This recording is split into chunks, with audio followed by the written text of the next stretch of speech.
For just the second time, a participant in the January 6th Capitol riot is pleading guilty. Paul Hodgkins waved a Trump 2020 sign and took a selfie inside the Senate chamber that day. He arrived at the Capitol by bus. A tipster who recognized him from this picture alerted the FBI, leading to his arrest in Tampa in February. As part of his deal, Hodgkins has agreed to pay $2,000 in restitution. The obstruction of an official proceeding charge carries a maximum possible penalty of 20 years in prison, but he's facing a recommended sentence of under 2 years, thanks to his plea agreement. For more, I want to bring in Cassidy McDonald. She is a CBS News reporter following the Capitol riot investigation. Hi there, Cassidy. So what more can you tell us about Mr. Hodgkins' case?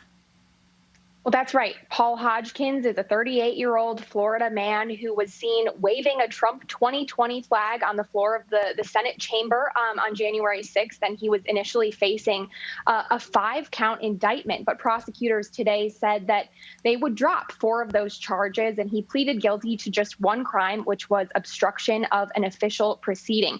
As you mentioned, he's facing between 15 and 21 months in a recommended sentence. And in other words, even though he's pleaded guilty and he's facing just this 1 charge, he's still likely to spend significant time in prison, just over a year. Elaine. Well, nearly 500 defendants face federal charges in connection with the Capitol attack. What does Hodgkins' case mean for the other defendants in this investigation? Right. And just as a reminder, the vast majority of federal criminal cases do end with guilty pleas and not in trials. So his guilty plea is likely to be one of many that are yet to come. And his charge that he pleaded guilty to, obstruction of an official proceeding, that's a very common one that we've seen a lot of these Capitol riot defendants charged with. So his recommended sentence is sort of a reminder of what some of those defendants could face, even if they plead guilty and even if they are like Mr. Hodgkins and don't have a criminal past or criminal history. So his sentencing has been tentatively scheduled for July 19th, and we'll certainly be watching, as will, I imagine, many of the Capitol riot defendants, to see what the judge decides in that case. Well, Cassidy, did we learn anything new about the January 6th insurrection during Hodgkins' hearing? We did. During the hearing, prosecutors cited new figures, new estimates about the cost of the damage to the Capitol that day. They said that repairs would cost $1.4 million. And so Hodgkins, as part of his plea agreement, as you mentioned, agreed to pay $2,000 in restitution. And that's even though he is not charged or accused of causing any of that damage himself with his own hands. But Elaine, a lot of times we talk about the Capitol riot, the fallout from the Capitol riot. We think about the violence and the assault on officers. But this is another figure and another data point of a reminder of the consequences that day. And it's certainly a data point that prosecutors and the courts, as we saw today, are willing to consider when they think about how to sentence some of these defendants. Well, the first defendant to plead guilty was John Schaefer. He is one of 18 alleged Oath Keepers who the government has charged in the riot case. Remind us who the Oath Keepers are and what was different about Schaefer's plea deal. Right. So, well, Mr. Hodgkins is someone who said that he traveled alone to the Capitol.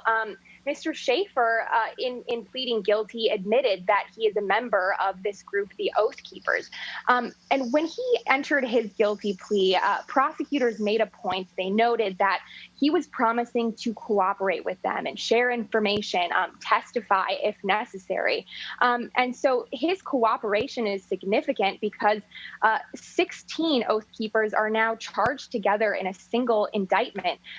They're charged with conspiring together, many of them accused of planning travel, planning and discussing whether to bring weapons to the Capitol.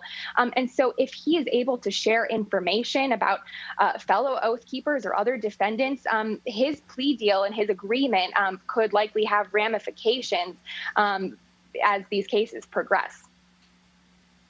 Well, when can we expect to see plea deals reached in other cases?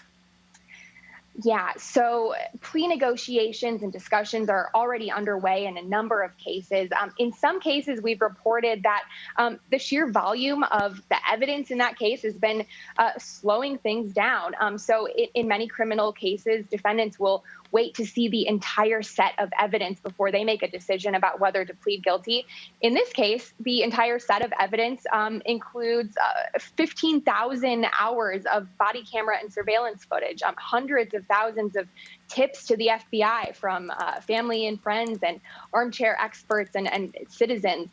So this huge volume has posed simply technical challenges for prosecutors as they figure out a way to provide it to defendants so that they can make a decision about these cases. So, Elaine, as we're watching and waiting for some of these cases to wrap up, we're certainly wary and aware of the fact that this may take some time.